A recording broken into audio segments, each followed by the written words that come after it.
విశాఖలో ప్రజా దర్బార్ నిర్వహించేటప్పుడు చాలా మంది తనను కలిశారని, అలా కలిసిన వారితో తప్పుడు సంబంధాలు అంటగట్టడం ఎంతవరకు కరెక్ట్ అని ప్రశ్నించారు ఎంపీ విజయసాయిరెడ్డి. తనపై వస్తున్న ఆరోపణల వెనుక పెద్ద కుట్ర ఉందన్నారు విజయసాయిరెడ్డి. దేవాదాయ శాఖ అసిస్టెంట్ కమిషనర్ శాంతితో అక్రమ సంబంధాన్ని అంటగట్టడాన్ని విజయసాయిరెడ్డి తీవ్రంగా తప్పుపట్టారు. ఇందుకు బాధ్యులైన వారిపై న్యాయపరమైన చర్యలు తీసుకుంటానన్నారు. ఇప్పుడు ప్రజా దర్బార్ నిర్వహించేవాడిని.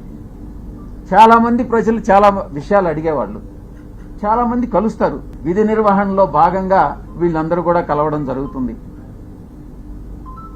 కలిస్తే తప్ప, కలిస్తేనే సంబంధం అంటగట్టేస్తారా? తారతమ్యాలు అనేటటువంటివి లేవా? వయసు అన్నటువంటిది తెలీదా?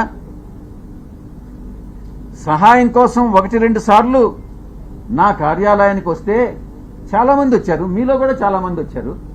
నేను చేయగలిగిందంతా నేను చేశాను. విశాఖపట్నంలో ముఖ్యంగా వాళ్ళకి నాకు సంబంధం అంట కట్టేస్తారా? ఏమైనా బుద్ధుండి ఇటువంటి ప్రసారాలు చేస్తారా అని నేను ప్రశ్నిస్తా ఉన్నా.